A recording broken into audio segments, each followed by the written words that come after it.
Unatazama Ndizi TV Africa. Ndizi TV.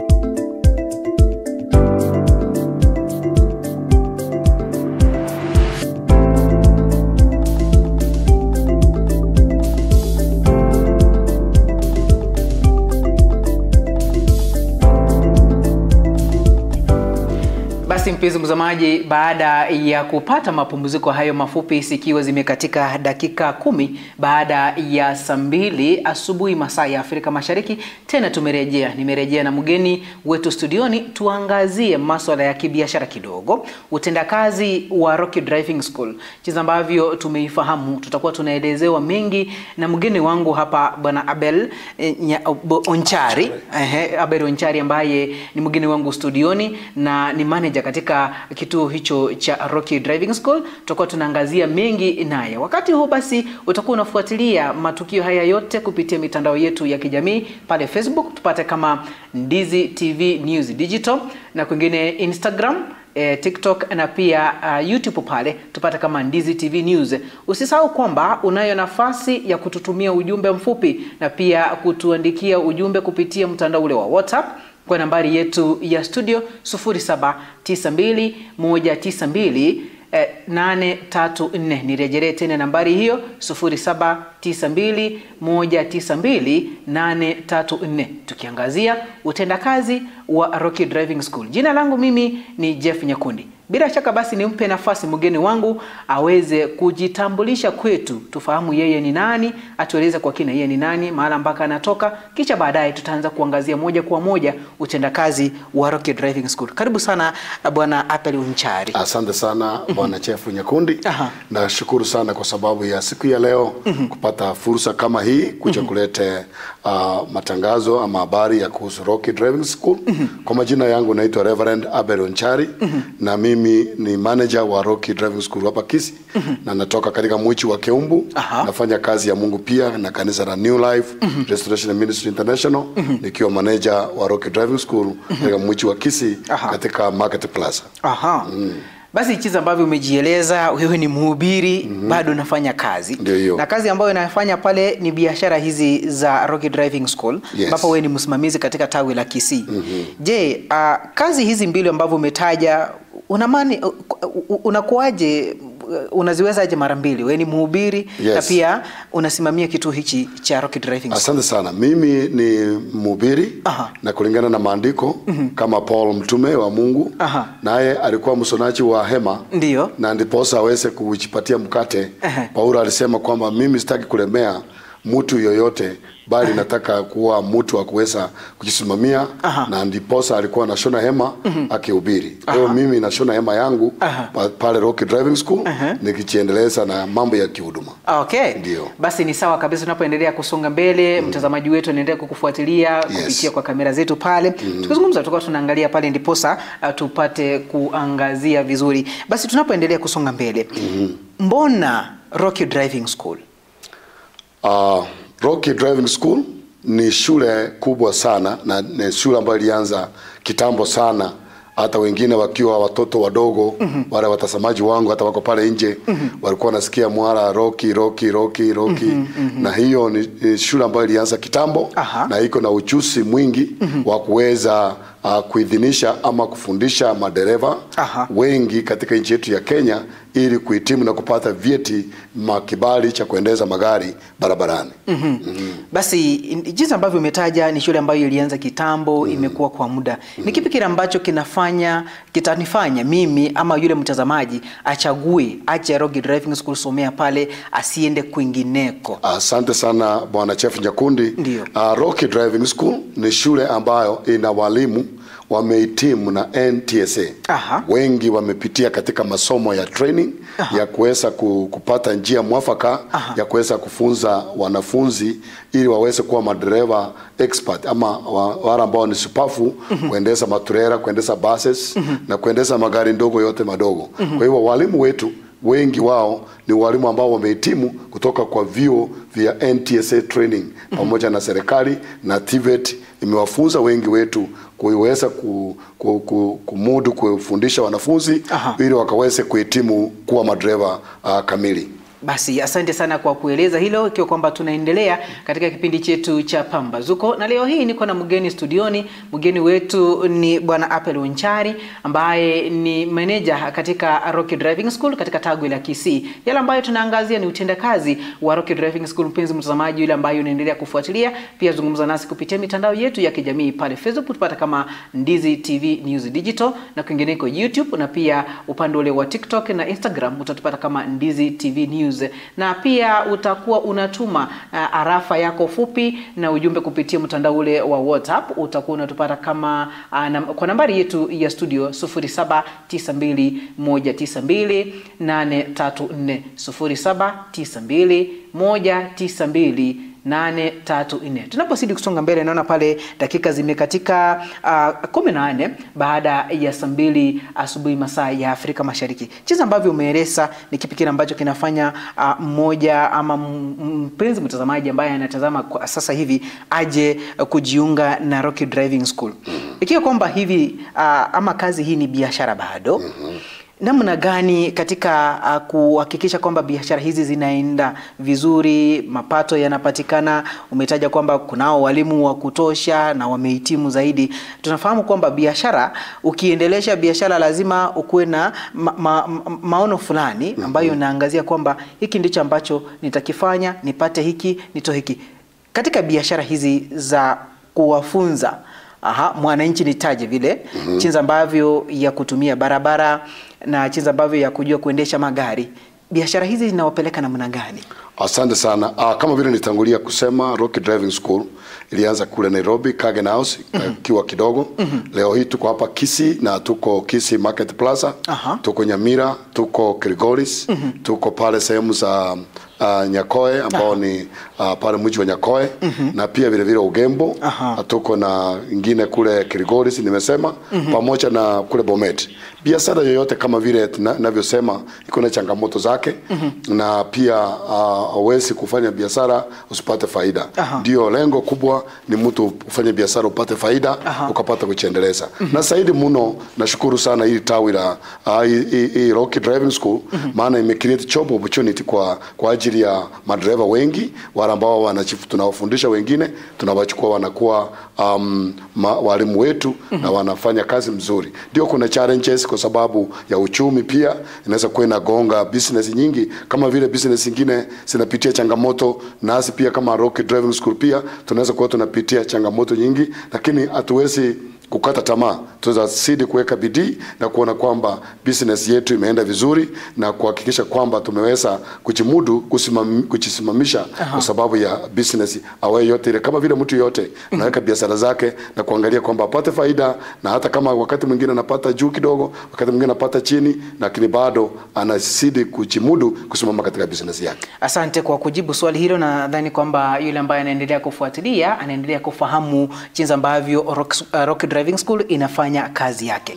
Na katika Rocky Driving School hapa umetaja kwamba mnafunza watu aina tofauti za gari. Ningependa utueleze kwa undani zaidi, gari hizi ni aina gani zile ambazo zinafunzwa, na pia ikiwa mtu anataka kujiunga nanyi, akijiunga nanyi ni kipi kile ambacho anahitaji ndiposa ajiunge na Rocky Driving School? Asante sana. Rocky Driving School ni shule ambayo inafunza walimu wetu kama vile nisema wanafunzi wetu, hasa sana wale wamemaliza form 4 pia wamekaribishwa kuingia katika masomo haya kabla hawajaingia university na colleges. Na tunafunza pikipiki ambao ni A2, tunafunza pia vile vile gari ndogo, tuko na automatic, tuko na people with disability, wala watu ambao wako na ulemavu katika mili yao, tuko na section ya ambao ni special ya kuwafunza, tuko na heavy trucks, tuko na mambo ya matatu, tunafunza buses, tunafunza kila kitengo chochote kinahusu kufundisha wanafunzi wetu. Tunafanya hivyo. Tuko na B3, tuko na C1, tuko na D1, D2 na trailer, people with disability. Pia tuko na short courses na executive also tunafunza ili wale watu ambao wamehitimu. Tuko na defensive training, tuko na first aid training. Hizi zote tunafanya kama tawi la Rocky Driving School. Jinsi ambavyo umeeleza yale ambayo mnapeana pale, ikiwa kwamba umetaja mambo ya pikipiki. Na tumekuwa tukiona kwamba watu wengi tu vijana ambao wanajifunza pikipiki, unapata kwamba wengi hawaendi shule za kujifunza, ajue kwamba nimeenda driving school, nifunzwe, nielewe ni kipi kile ambacho nafaa kufanya. Ni kipi kile ambacho mmekifanya nyinyi kama Rocky Driving School kuhakikisha kwamba umesaidia vijana hawa wa kuendesha bodaboda, kuhakikisha kwamba wanajua kutumia barabara vizuri, matumizi ya barabara vizuri, ikiwa kwamba kuna jambo ambalo wanafaa kulifanya, wamelifanya, kuhakikisha kwamba usalama barabarani umeidhinishwa? Asante sana, swali mzuri hiyo bwana Chef. Sisi kama wana Rocky tunao wajibu mkubwa sana wa kuelimisha watu wetu mambo ya usalama barabarani, aswa hawa wanafunzi wetu ama wanabiashara wa bodaboda.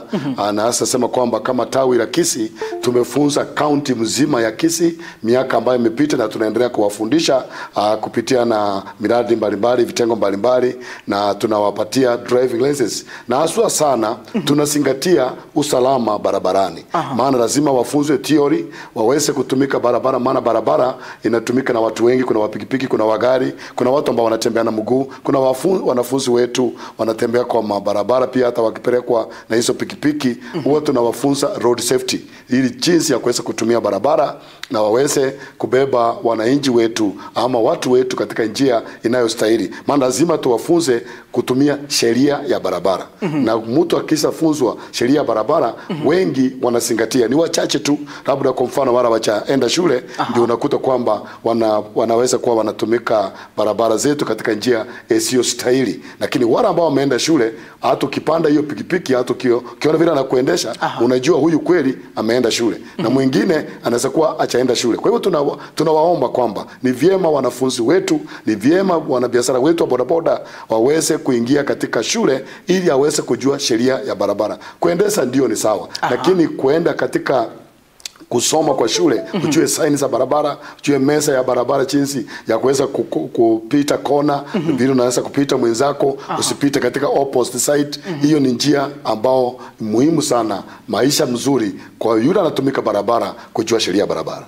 Basi asante, umelieleza hilo kwa upana zaidi, na kuna yale ambayo tumekuwa tukiyaona, ushirikiano wa serikali na shule za kufunza madereva na wanabodaboda. Je, ushirikiano wa Rocky na serikali kuu, aswa ama NTSA, National Transport and Safety Authority, ni ipi ambayo, ama ushirikiano wenu na serikali kuhakikisha kwamba usalama barabarani umekuwa mzuri ni upi? Asante sana, swali mzuri bwana Chef Nyakundi. Sisi uhusiano wetu na ushirikiano wetu na serikali, moja, serikali yetu lazima ihakikishe kwamba walimu wetu tumewapitishia kwa mikono yao kufunzwa, wapewe vyeti vinavyostahili ili kuja kufundisha wanafunzi. Maana huwezi kuwa dereva bila kufunzwa na mwalimu. Na mwalimu anaenda college ndiye aweze kuwa mwalimu wa kufunza high school, university na kuelekea popote pale. Na walimu wetu lazima NTSA iwafunze. Number 2, lazima wanafunzi wetu ambao tunafunza wapite katika tests ya NTSA, waone kwamba hii shule ya Rocky hawa wanafunzi kweli walienda class, wamesoma na wamehitimu na wamefanya. Kama jana nimekuwa na wanafunzi karibu 80 ambao wamefanya mitihani zao, wote wamehitimu, kwa sababu masomo ile ambao tunapeana ama mafundisho yale ambao tunapeana kwa wanafunzi ni yale ya kuwaidhinisha kupita mitihani. So NTSA ambao ni serikali, tunashirikiana kwa kutest wanafunzi wetu Kenya mzima, ili kuonekana kwamba hawa madriver wamehitimu, na yule ambaye hajahitimu anarudi nyuma kidogo, mahali alishindwa kidogo, anakuamuliwa, anaendelea mbele vizuri, anakuwa expert drivers. Pia vile katika sehemu hiyo tuko na refresher courses. Wale wanafunzi wetu wengine ama madriver already drivers, wanaendesha mabasi, wanaendesha matatu, wanakuja kitu kinaitwa refresher course, ili waweze kujikumbusha yale ambao walisoma miaka iliyopita, waweze kufanya upya na waweze kuwa revived, ili kwamba wakiingia barabarani wamekuwa already refreshed. Hiyo yote tunaifanya. Basi asante kwa kulizungumzia hilo, na kuna mengi ambayo huwa yanaendelea katika sekta hii ya barabara, mambo haya ya barabarani ama uchukuzi hasa kwa ujumla, na nitaje vile. Na kuna wale ambao utaja kwamba sijui kama ni changamoto tutaita, lakini utatueleza. Kuna mtu anasema mimi nilienda nikajifunza ama nilijifunza na gari ya rafiki yangu, nikajifunza na gari ya baba yangu, kila ambacho mimi nahitaji ni cheti. Namna gani mtahakikisha kwamba huyu ambaye anakuja pale aseme vile yeye kila ambacho anahitaji ni cheti tu, apate cheti kile cha kuendesha gari? Je, mnafanya nini kuhakikisha kwamba mtu huyu amupeani vyeti kiolela holela kila ambacho mtu nije kama mimi nije tuseme najua kuendesha gari, niseme nawe nizungumze na manager nahitaji kupata driving license peke yake? Je, jambo kama hilo linatokea ama? Asante sana. Hiyo ni jambo muhimu kabisa, na hapo ningetaka kuongelea na kufafanua kwa upana wake. Watu wengi, kuna wale wamejifunza pikipiki na wanakuta kwamba wamejua kuendesha, wanakuja kufanyiwa kitu naitwa test and theory. Hiyo ni kimombo, ama wanajaribiwa katika masomo ya theory na kuona kwamba wamehitimu na kuendesha hiyo pikipiki. Mwenye ambaye anajua kuendesha pikipiki magari, akikuja kwa shule yetu hawezi kupata cheti chochote kikinjia kiolela. Anapata mafundisho, lazima ingie class, afundishwe na tumufanyie kitu naitwa assessment. Hiyo assessment ndio itahitimisha huyu mwanafunzi kwamba yeye ametosha kwenda kufanyiwa testing, na lazima kila mwanafunzi aende katika testing unity ili aonekane kwamba kweli alienda shule. Hiyo ndio kitu cha muhimu kabisa. Hakuna mtu yeyote anaweza pata cheti ama driving license pasipo kukanyaga kwa shule.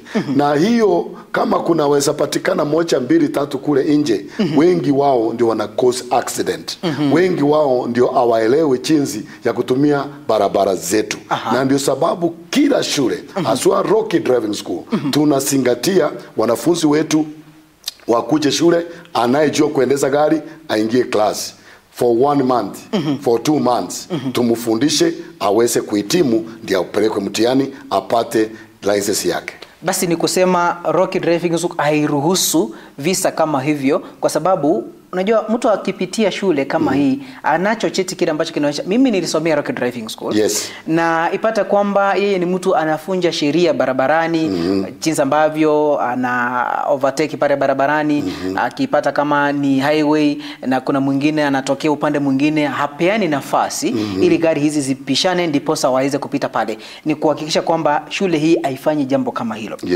Na tunapoendelea kusonga mbele, mpenzi mtazamaji ambaye unaendelea kufuatilia Ndizi TV, tupate katika mitandao yetu ya kijamii pale Facebook, tupate kama Ndizi TV News Digital, uweze kututumia maoni yako jinsi ambavyo ama swali ambalo ungekuwa nalo kuhusiana na mgeni wetu ambaye tunaye studioni, ambako tunaangazia utendakazi wa Rocky Driving School. Kwingineko pale YouTube na pia mtandao wa TikTok na Instagram na pia mtandao ule wa X utatupata kama Ndizi TV News, na kwingineko utatutumia ujumbe mfupi kupitia kwa SMS ama kupitia kwa mtandao ule wa WhatsApp kupitia kwa nambari yetu 0792192834. Nirejelee tena nambari hiyo 0792192834. Hapo ndipo utakuwa unazungumza nasi. Endelea kufuatilia kipindi kiwa ni Pambazuko awamu ya 3, tunapoangazia mambo ya biashara, kia kwamba ni mgeni wetu ambaye tunayo studioni Bwana Apeli Onchari, akiangama ni meneja wa shule ile ya Rocky Driving School tawi la Kisii, ambako tunaangazia utendakazi wa Rocky Driving School. Tunapoangazia ama tunapoendelea kusonga mbele, naona baadhi ya mashabiki pale ambao wanaendelea kufuatilia. Naona Francis Onguso Mukaya anasema kwamba anafuatia kutoka kaunti Nyamira, eneo lile Rigoma Riabe, akiendelea kufuatilia Ndizi TV. Na kwingineko Roda Ruta anasema kwamba Ndizi TV News Digital anafuatilia moja kwa moja kutoka Jeddah hadi Nyaribari Masimba Bunyakoni Angaza. Good morning to you. Sijaona maswali hapa, lakini nadhani kwamba watakuwa wanatuma maswali tunapoendelea kusonga mbele. Jinsi ambavyo umeeleza pale utendakazi wa Rocky Driving School. Ndio. Tunafahamu kwamba kuna changamoto katika kazi ambayo mnaifanya. Je, baadhi ya changamoto zile ambazo mnazipata nyinyi kama shule ya kuwafunza madereva ama driving school kwa ujumla, ni kipi kile ambacho mnapitia kama changamoto? Changamoto nyingi tunapata ni kwa sababu ya uchumi. Uchumi wetu unapopona, ndiposa sekta zote ambazo zina deal na mambo ya driving ama kampuni zozote zile zinaweza kujiendeleza vizuri kama uchumi uko mzuri. Haswa sana ukiangalia mambo ya mafuta, wakati mwingine inaenda juu, inarudi chini kidogo, inaenda juu na kurudi chini, hata inarudi kidogo sana. Hiyo mambo ya fuel hiyo inatulemeza sana, na wakati mwingine unakuta kwamba wananchi hawana pesa. Wananchi wakikosa pesa, hii ni changamoto kubwa hata kuweza kujimudu kupeleka wanafunzi wao ama watoto wao katika masomo ya driving school. Ndio unakuta kwamba wakati mwingi hata ukiangalia hata kama ni masomo zile za high school, unakuta secondary, unakuta wanafunzi wanafukuzwa kila wakati. So ni kumaanisha kwamba wakati wazazi hawana school fees ya kutosha, watoto wao zingine hawawezi kuletwa kwa shule. Lakini tuna changamoto zingine ambazo kama hizo zinakuanga zimekumba idara yetu, kwa sababu unakuta kwamba ile mwanafunzi anakuja kwa shule na unakuta kwamba amelipa school fees kidogo, na unakuta kwamba wakati mwingine ameshindwa kulipa na hiyo ingine. Tungekuwa na njia moja au nyingine, serikali kupitia CDF na hizi vitengo vingine vya hata donor agencies, wakiweza kusaidia zile familia maskini waweze kuingia wakisaidia katika masomo kama haya. Kesho na kesho kutwa utakuta kwamba hawa wamekuja kujisaidia na kuwa supporters wa familia zao. Kwa hivyo changamoto kubwa ni uchumi ukidorora, unakuta kwamba mambo ya business pia inarudi chini. Wazazi wanakuwa affected kwa sababu uchumi uko chini, na unakuta kwamba ni shida iko juu sana, na shida ya kupata fedha inakuwa ngumu. Basi umeeleza pale vizuri, na tunapoendelea kusonga mbele, jinsi ambavyo mnafanya kazi yenu, je, tunapata kwamba si kila mtu atapata kuafikia kulipa pesa zile ambazo mnahitaji nyinyi kama shule ndiposa ahitimu kama dereva?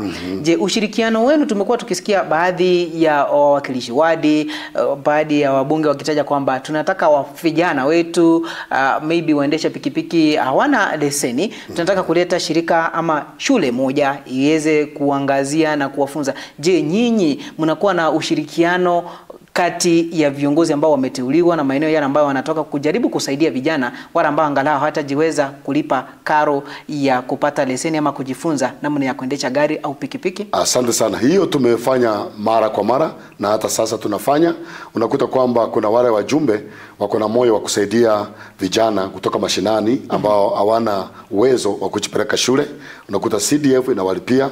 Nakumbuka wakati mmoja county ya Kisii tuweze kufunza wanafunzi, Nyamira pia tumeweza kufunza kupitia the CDF ama county government. So hii pia tunawaomba hata wanafunzi pia na wajumbe wa MCA, wajumbe pia wakati kama unajua uchumi ni ngumu, najua pia pesa ya kutoka national government inachukua pia muda kufika CDF, kufika katika maeneo yale ambayo inatakana, lakini ninaona kwamba wengi wanakuja kupitia mradi wa CDF, tunawasaidia na tunatarajia maybe ikiwezekana kutoka kwa MCAs wale wabunge wale wajumbe wa ward na pia wanaweza kunyosha mkono kusaidia watu wao wale ambao wanakuwa kiwango cha chini, ambao hawezi kujipeleka katika udereva na kuweza kujisaidia katika jamii zao.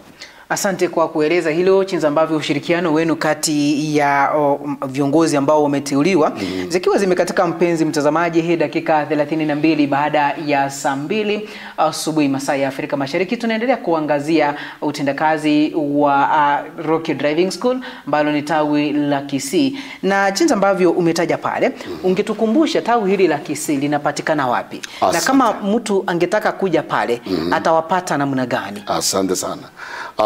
Asante sana Bwana Chief Nyakundi, hilo ni swali nzuri. Tunapatikana Kisii, tunapatikana Rocky Driving School iko pale Market Plaza karibu na Gaston Petrol Station.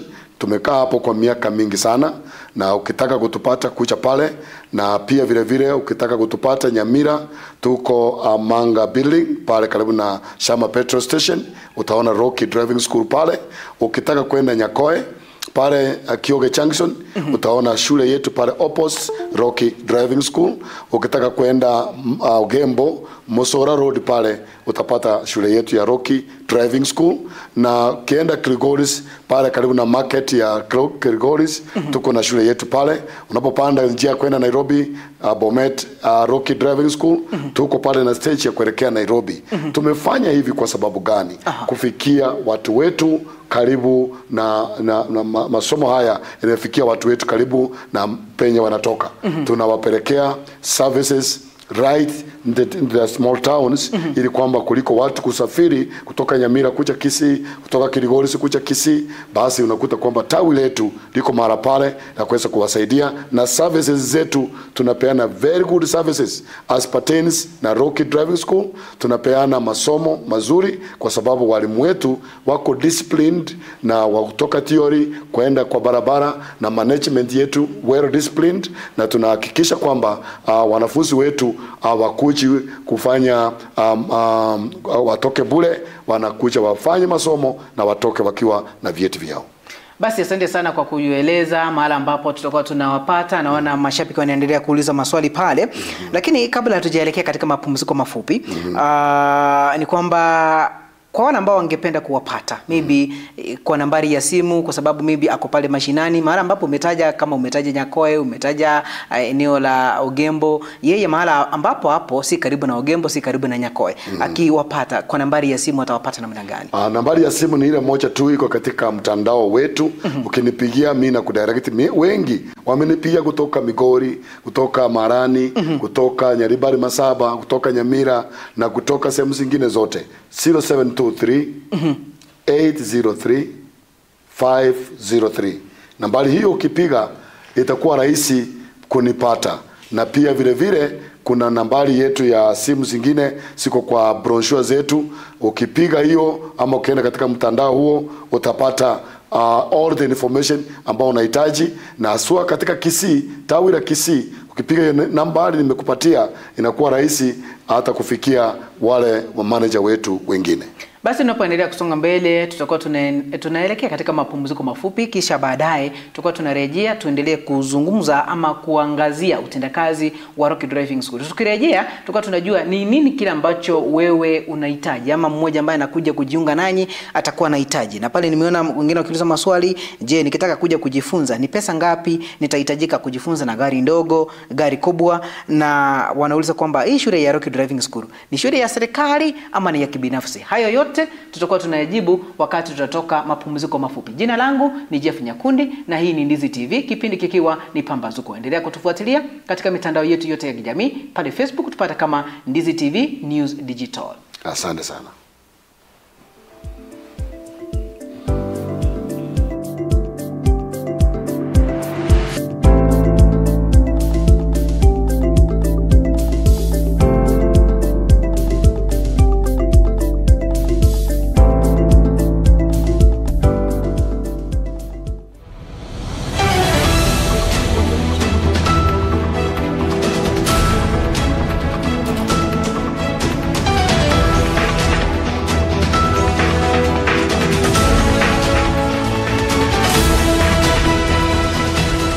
Unatazama Ndizi TV Afrika.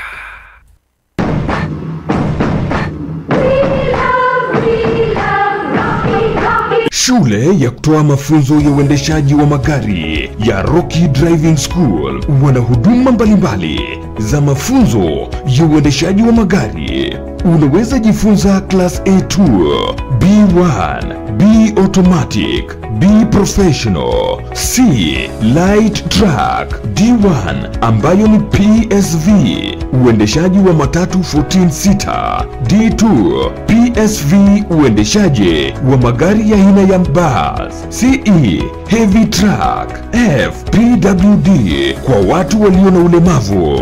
Pia wana short courses za PCD na B executive. Uzuri wa kujifunza kuendesha gari na Rocky Driving School ni kwamba klase zao ziko flexible kabisa na ni wakati wowote kwa siku. Wako approved na shirika la NTSA. Kuna mafunzo ya kuendesha mezani, wana basic mechanics, basic first aid na mengine mengi. Mjini Kisii wapo jumba la Market Plaza next to Uhuru Plaza. Nyakoe wako Kiuge Junction. Nyamira Rocky Driving School wako at Manga Building Sama Petrol Station, na Ugembo wako mita 100 kutoka barabara kuu ya Mosora, na pia wako Kilgoris Town. Wana special offers kwa Form 4 school leavers. Kwa mengi zaidi mpigie simu manager wa Rocky Driving School.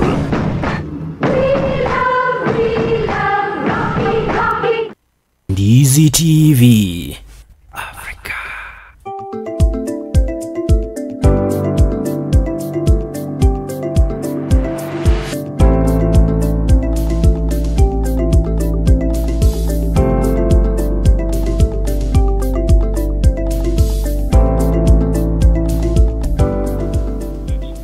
Basi karibu tena mpenzi mtazamaji, tunapoendelea kusonga mbele katika kuangazia utendakazi wa Rocky Driving School, kipindi kikiwa ni Pambazuko awamu ya 3, ambako tunaangazia utendakazi wa Rocky Driving School, kia kwamba ni Ndizi TV unaendelea kufuatilia. Jina langu mie ni Jeff Nyakundi.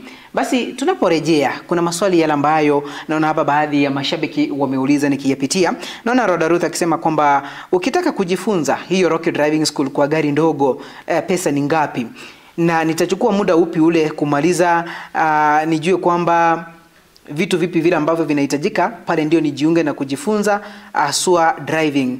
Na pia kuna mwingine ameuliza swali kwamba hii Rocky Driving School ni private ama ni ya serikali, na pia mnapatiana free ama mnapatiana free training, ama serikali inawalipia wanafunzi pesa ili kujifunza kujua jinsi ambavyo wanaendesha magari.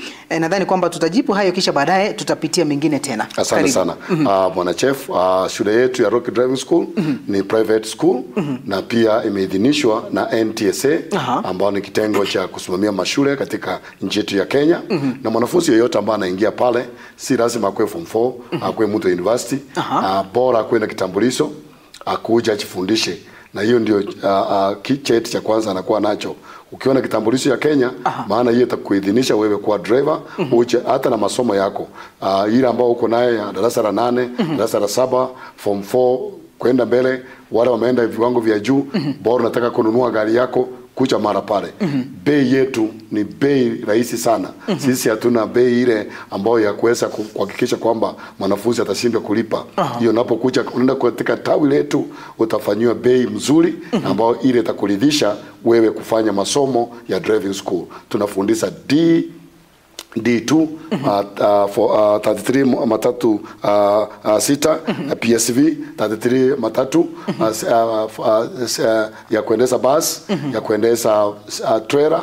Tunafundisha gari ndogo, tunafundisha pia vile vile na wale watu ambao wako disability, wale watu ambao wako na changamoto katika miili yao. Hizo zote tuko nazo. Pia vile vile serikali inaweza kukusponsor ukuje usome Rocky Driving School, wakulipie school fees kidogo kulingana vile unaweza kulipa, maana hawezi kukulipia yote. Wakikupatia kama ni nusu, wewe utaongezea nusu. Na tumekuwa na mkataba kama huo pamoja na CDF na vitengo vingine. Una sponsors, well wishers, anaweza kukulipia full course ama anaweza kukulipia half course, unapata cheti chako. Kwa hivyo sisi tuko very much flexible, na kwa sababu hiyo ndio unaona kwamba Rocky inasambaa Kenya mzima na Gusii mzima. Na pale tunapoendelea kusonga mbele, naona kuna mwingine anauliza ni utofauti gani uliopo katika gari kubwa na gari ndogo? Ikiwa kwamba anataka kuja kujifunza. Pale umetaja gari ndogo, umetaja gari kubwa. Ni utofauti upi ambao uliopo katika gari kubwa na gari ndogo? Asante sana. Utofauti mkubwa iko kwa sababu gari kubwa inabeba watu wengi. Na gari ndogo inabeba watu kidogo. Maybe kwa watu 4 ama watu 5 kulingana vile capacity ya gari imewekwa. Na ile kwamba ni kwamba gari ndogo iko chini kidogo na gari basi iko juu. Na lazima ukuwe na experience. That's why anybody anakuja Rocky Driving School anapata advantage ya kuweza kujifundisha hiyo gari ndogo, ajifundishe matatu na ajifundishe basi. Huyu mwanafunzi akitoka kwetu atakuwa na experience kubwa sana kwenda kule nje, kwa sababu itamgharimu 2 years akiwa na license ya B2 ndipo aweze kuingia, aweze kufanywa endorsement ya gari ambao ni basi ama matatu. Kuna viwango unapewa na serikali, unakuwa na experience kwa gari ndogo kwa miaka 2 ndio uende katika C1 ndio uweze kujimudu kuingia. Sasa hiyo ukiingia hapo, ukicha Rocky utakuja kufanywa what we call endorsement. Basi naona hapa mwingine anajulikana kama Minyo ya Umbu anauliza hivi, je, pale mnafunza kuendesha tractors, excavators na pia gari kubwa za kubeba mizigo kama vile matrucks? Tunafunza kitu inaitwa CE, heavy trucks trailers. Hizo tunafunza. Lakini mambo mengine kama tractors na hizo zingine hatuna hizo tractors ya kufundisha at the moment. Lakini saa hizi tunadili na trailers, tunadili na matatu na buses, tunadili na magari ndogo na wale watu ambao wako na ulemavu na motorcycle, hizo zote na professionals pia tunawafunza. Basi tunapoendelea katika mazungumzo haya, mpenzi mtazamaji, unaweza endelea kuuliza maswali kupitia mtandao wetu wa Facebook pale. Usisahau kutufuatilia kama Ndizi TV News Digital, na kwingineko katika kututumia ujumbe mfupi, na pia katika mtandao ule wa WhatsApp. Nambari yetu ya studio ni 0792192834. Na kuna swali na changamoto ambazo zinakuwa hapa na pale. Tupata kwamba wewe ni mzazi, unaye mtoto na unataka mtoto wako ajue kuendesha gari, unayo gari. Maybe wazazi wengi husema kwamba ninaye mtoto na ningependa sana ajue kuendesha gari, kwa sababu ikiwa kwamba tupo pale nyumbani, yeyote amepatwa na shida, yeye ndio tutatumia atutoe, maybe apeleke mtu hospitali, afanye jambo fulani. Je, umesema kwamba mtu ambaye anahitimu kusoma udereva lazima awe na kitambulisho. Basi watu hawa ambao wako chini ya miaka 18, hawa sasa tutawaita watoto, anaruhusiwa kujifunza? Na je, ni vizuri mzazi kumfunza mtoto wake jinsi ya kuendesha gari? Okay, asante sana, ile swali mzuri. Mzazi nambari ya kwanza ana kibali ya kuweza kufunza mtoto wake kuendesha gari. Yeye ana kitu inaitwa instructor license. Kwa sababu wale walimu ambao wanafunza kwetu wameidhinishwa na serikali kupewa instructor license, ndio aweze kuinstruct mwanafunzi kumfunza kuendesha gari. Na pia vile vile mzazi ana hiyo kibali, kama vile nimetangulia kusema. Lazima huyo mwanafunzi apelekwe kwa shule, aingie kwa darasa, afundishwe, na akitoka hapo ndiye atakuwa na ujuaji mzuri ama kuelewa vizuri jinsi ya kuendesha gari barabarani. Kwa sababu mzazi anaweza kumfunza tu kuhusika steering na kuendesha mbele, hajajua sheria barabara, hajajua vile atasimama kwa junction, hajajua vile atapiga U-turn, hajajua mambo kama hayo. Inapatikana kwa shule. Na pia vile vile ningependa kusema ya kwamba ni muhimu huyo mwanafunzi ambaye ako na kitambulisho, maana kitambulisho ndicho kinahakikisha wewe kuingia katika e-citizen account. Unatengeneza hiyo nambari yako ya kuingia katika udereva. Hawezi kufunzwa kama uko na hauna kitambulisho. Hawezi pata license kama wewe hauna kipande ambao ni kitambulisho ya kukuidhinisha kupata driving license. So inagharimu kwamba wale ambao wako na waiting card wasukume vitambulisho zao. Wakisa kuwa wamesukuma ndio sitokee, ama ikikaribia kama mwezi moja unakuja unajienroll, unapata kitambulisho, unafanya mtihani. Basi asante sana. Tunapoendelea kusonga mbele katika kipindi chetu cha Pambazuko awamu ya 3, ambako tunaangazia masuala ya kibiashara, kwa kwamba siku ya leo ni awamu ama ni samu ya Rocky Driving School, ambaye tuko na mgeni studioni, meneja wa tawi la Kisii Rocky Driving School, ambaye anaangazia utendakazi wa Rocky Driving School. Tunapoendelea kusonga mbele, kuna mwingine hapa naona anauliza kwamba je, nikiwa mbali nitakuwa namna gani? Samahani, swali lake ni hili: wale watu mnafunza watu ambao wanaenda kufanya kazi nchi za nje. Kwa kwamba amepata maybe amejifunza akasikia kwamba kuna kazi iko nchi za mbali na angependa sana kwenda pale. Kuna ile specific races ambayo inahitajika ndiposo ukubaliwe katika nchi hiyo kwenda kuendesha gari mule. Mnafanya mafunzo hayo ama mnayatoa mafunzo hayo? Ndio, tunatoa hayo mafunzo ya wale watu ambao wanaenda kufanya kazi nchi za mbali kutoka Kenya. Na kwa sababu hiyo kitu cha muhimu kabisa, ukiangalia yale masomo ya kule nje na sisi ni kama inafuatana pamoja, isipokuwa tofauti kidogo sana. Na pia vile vile ukitoka hapo kuelekea nchi ya mbali kwenda kufanya kazi ya udereva, ni lazima kwanza ukue umehitimu kutoka Kenya ya kwamba wewe ni mwanadereva ama ni mtu unajua kuendesha gari.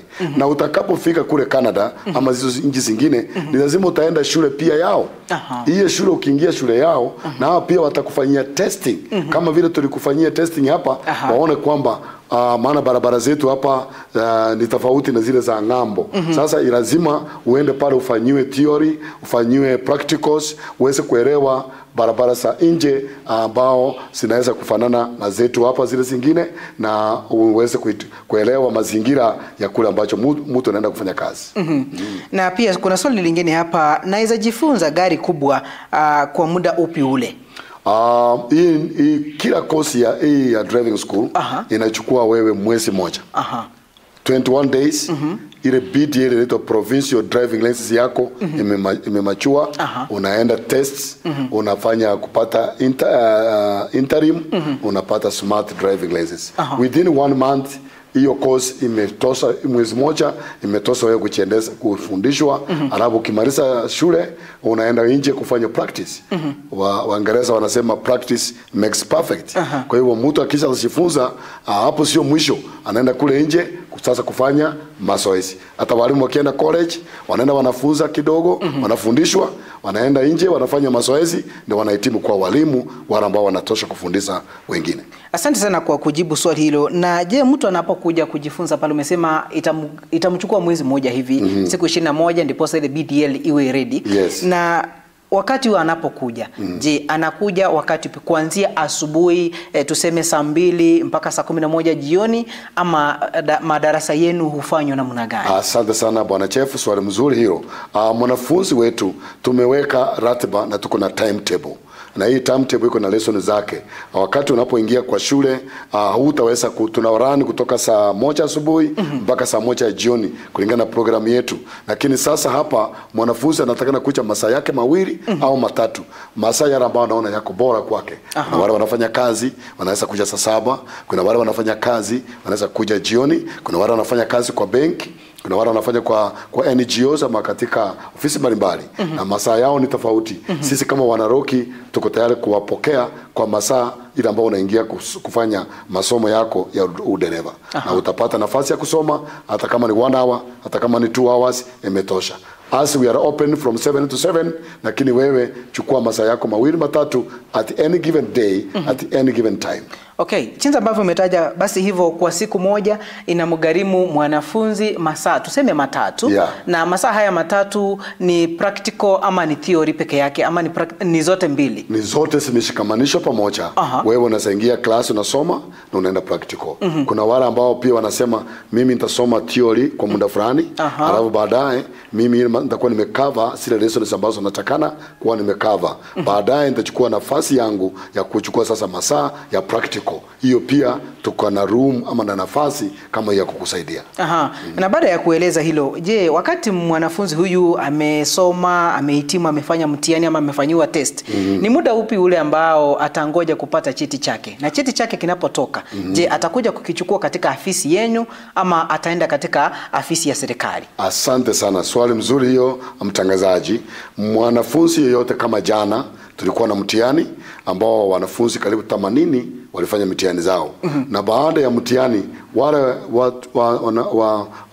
wakurugenzi wetu ama wale ambao ni examiners wetu wa NTSA wanafanya kazi mzuri pia katika tawi letu la Kisii, na wapea kongole kwa sababu wanafunzi wakimaliza mtihani mara moja wameingiza kwa system.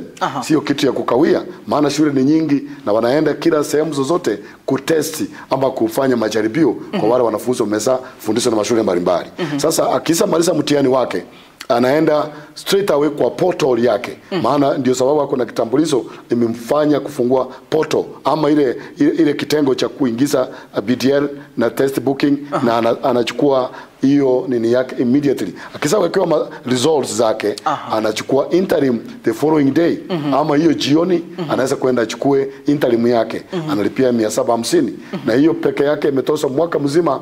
Anaendelea kuendesha gari akingoja maybe kutukupata senti ya kulipa smart driving lenses ambayo inalipwa na 350, na hiyo pia inamgharimu yeye kuendesha na gari na miaka 3 mpaka anaweza kuirenew tena. Na hapa mmoja anauliza, je, nitapataje ama nikijifunza shule hii ya Rocky Driving School nafaa kuwa na bajeti ya pesa ngapi kujifunza gari ndogo na gari kubwa? Kulingana na charges za NTSA, NTSA pamoja na ile masomo, utasoma theory, utasoma practical na kile kitu, unahitaji kama kwa mfano 20,000 imetosha wewe kumaliza mpaka smart driving lenses. Kwa sababu hiyo ni imejumuishwa hapo pamoja. 20,000 umemaliza mambo ya kulipia magari ndogo kubwa, umesoma, na pia vile vile kulipia lenses zako. Na 20,000 hizi ambazo umetaja ni gari ndogo peke yake ama ni gari kubwa peke yake, ama ziko zote pamoja kwa zimeunganishwa pamoja? Hizi zote tuna pesa za serikali ambao ni shilingi 5,500. Hizo ni lazima unalipa kwa portal. Hizo zinalipwa katika NTSA. Na ndiposa mwanafunzi apate some documents zile zinamuidhinisha kuwa shule. Na zinaweza kurudi chini kidogo kulingana vile tunaona mtu anakuja kueleza ana mambo ya tuition fee. Hapo kuna maelewano kati ya shule pamoja na mwanafunzi ama na mzazi. Basi ni asante sana kwa kujibu swali hilo. Tunapoendelea kusonga mbele, mpenzi mtazamaji, utaendelea kuuliza maswali yako kupitia mitandao yetu, au ukitufuatilia pale mtandao wa Facebook utatupata kama Ndizi TV News Digital, na kwingineko upande ule wa YouTube, na upande ule wa X Instagram utatupata kama Ndizi TV News.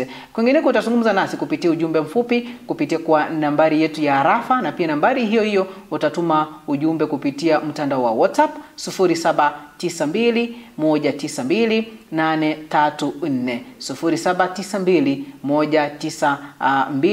0792192834. Tunapoendelea kusonga mbele, kipindi hewani ni Pambazuko, ambayo ni awamu ya 3 katika kuangazia utendakazi wa Rocky Driving School. Zungumza nasi tunapoendelea kusonga mbele, kwa kwamba naona muda wetu unasonga kweli karibu kutamatisha.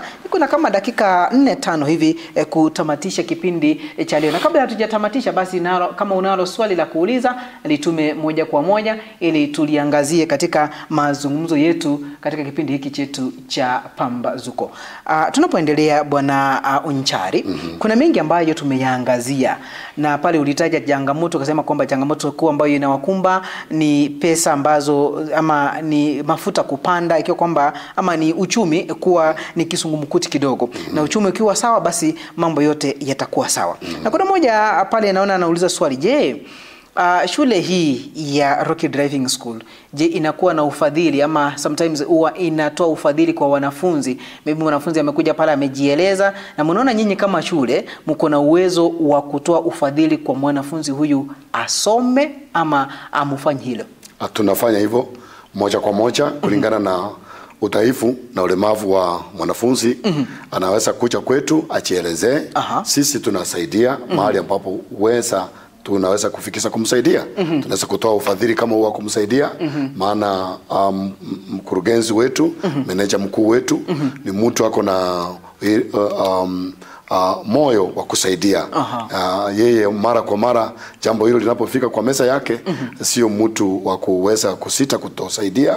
Anatoa usaidizi, kwa sababu tukiwa chini yake tunaeleza kwamba huyu amefika hapa, ama huyu alipa school fees akafika hapa na akalemewa, basi tunaweza kumsaidia namna gani? Basi anasema tunaweza kusaidia kwa njia moja nyingine, bora huyu mtoto ama huyu mwanafunzi maskini tunamuidhinisha, naye anakuwa mmoja wa wale wa kufurahia kutoka Rocky Driving School. Basi tunapoendelea kusonga mbele, ningependa tena urejelee ama urudie mahali ambapo mnapatikana na nambari ile ya simu ambayo ikiwa kwamba mpenzi mtazamaji ambaye anatazama pale angependa kuwafikia atawapata wapi na pia atazungumza na nani? Asante sana Bwana Chef, nataka kuchukua nafasi hii kutoa mwito kwa wazazi. Nataka kutoa mwito kwa wote ambao ni wafadhili ma CDF na wale ambao ni wabunge wanaweza kusaidia watoto wao, na pia vile vile wale wa MCA wanaweza kuwatuma Rocky Driving School, na bei yetu ni rahisi kabisa, na tuko na uchusi wa kusaidia wanafunzi. Tuko na magari mengi, ndipo unaona hata tuko na matawi mengi katika Kisii. Tunapatikana pale Rocky Driving School pale Market Plaza, hapo ndiko ofisi yangu iliyoko kubwa, main office, na tuko Nyakoe, tuko Nyamira, tuko Ogembo, tuko Kirigoris pamoja na Bomet. Na pia vile vile hivi karibuni tuna mpango wa kufikia wale wengine ambao tutawafikia hivi karibuni. Pia tunawaomba kwamba unaweza piga 0723-803-503. Hiyo ndio nambari yangu, unaweza kunifikia. Kama kuna njia yoyote ya kukusaidia popote katika matawi yetu yalipo, njoo ukapate kufundishwa, upate kuwa driver ambao ni kamili wa kuweza kuendesha magari zetu na kuwa na usalama barabarani. Basi ni tumempata meneja wa driving school Bwana Apel Onchari kutoka tawi la Kisii. Kuna yale ambayo ameyaangazia ikiwa kwamba muda wetu naona pale unasonga kweli. Nikijaribu kuangalia hapa nione kwamba kuna swali ambalo limeulizwa. Hebu nikipitia katika mtandao wetu hapa wa Facebook. Naona kuna swali, nadhani kwamba tumeyajibu. Yale kuna yule ambaye alikuwa ameuliza kama ni private, ulijibu hilo. Kuuliza kama mnapeana ufadhili, ndio umejibu hilo. Basi nadhani kwamba maswali pale tumeyamaliza yote yale ambayo wameyauliza kupitia mitandao ya kijamii. Mpenzi mtazamaji, endelea kufuatilia Ndizi TV ili ufahamishwe yale ambayo yanaendelea na pia kujua ni kipi kile ambacho kinatokea hapa na pale. Bwana Apel Onchari, kwa kwamba muda wetu naona pale umeenda sana. Neno lako la mwisho kwa mtazamaji wetu ambaye anakutazama kutoka kote kote ulimwenguni, ikiwa kwamba tupo live katika mtandao wetu wa Facebook pale. Najua ni watu wengi ambao wanafuatilia na pia runinga zetu. Jambo lako la mwisho ambalo ungependa kuzungumza kwa mtazamaji wetu ni lipi? Asante sana kwa sababu ya hiyo nafasi mzuri. Nataka kusema jambo langu la mwisho, unataka kwenda Qatar, unataka kwenda nchi za nje ili kwamba kwenda kupata kazi, the best driving school ni Rocky Driving School katika tawi letu la Kisii, maana tuko Kenya mzima, Kisumu na all over the counties za Kenya. Na hivyo tunaomba watu wengi wapitie Rocky Driving School ili uweze kuhitimu kwa njia iliyo bora, ili ukitoka kwenda Katari, Canada, sehemu zingine kufanya kazi, utatoka kuwa na ujuzi mwingi sana. Tuko na proper notes za kukupatia masomo ambayo itakusaidia kule nje, na utakuwa mtu wa kuheshimika na kusupport familia yako. Hii ni msimu tunangoja wanafunzi waende katika university. Tumika nafasi hii mzuri. Kuanzia leo mwezi wa 3 mpaka mwezi wa 8 wa 9, mwanafunzi wako atakuwa amejifundisha short courses. Afanye driving school, afanye computer, na hiyo pia vile vile itamsaidia mwanafunzi akienda kwa chuo akili yake, na atakuwa amejipatia vyeti vya kumsaidia na kusonga mbele. Asante sana. Basi tumemsikia meneja kutoka Rocky Driving School tawi la Kisii, Bwana ama Reverend Apel Onchari, ambaye tumekuwa naye katika studio zetu asubuhi ya leo tukiangazia utendakazi wa Rocky Driving School pale. Kuna mengi ambayo tumejifunza, na pale nadhani kwamba mpenzi mtazamaji, maswali yote yale ambayo uliyauliza yamejibiwa kwa undani zaidi. Tunapozidi kusonga mbele, endelea kufuatilia Ndizi TV uweze kufahamishwa, kuelimishwa na pia kupata burudani hapa na pale. Basi hapo ndipo nafika tamati katika kipindi chetu cha asubuhi pambazuko. Tulipoanza nawe kuanzia mida ile ya saa 12 asubuhi, tukakupa yanayojiri, tukakupa himizo, tukaangazia magazetini, na pia tumeangazia utendakazi wa Rocky Driving School, ikiwa kwamba ni baadhi ya biashara ambazo zinafanywa katika kaunti hii ya Gusii. Basi tupatane tena hiyo kesho panapo majaliwa yake Mwenyezi Mungu, tukiwa na Bi Jacinta Nyabeta ambaye ni co-host wangu. Jina langu mie ni Jeff Nyakundi. Endelea kutufuatilia katika mitandao yetu ya kijamii pale Facebook, tupate kama Ndizi TV News Digital, upande ule wa YouTube, TikTok, Instagram, X tupate kama Ndizi TV News, na kwingineko utazungumza nasi kupitia mtandao wetu wa WhatsApp na pia kupitia SMS kwa nambari yetu 0792192834. Bila shaka utatupata katika tofuti yetu pale www.ndizitv.co.ke. Basi kufika hapo nafika tamati. Tupatane tena hiyo kesho panapo majaliwa. Kwaheri. Asante sana.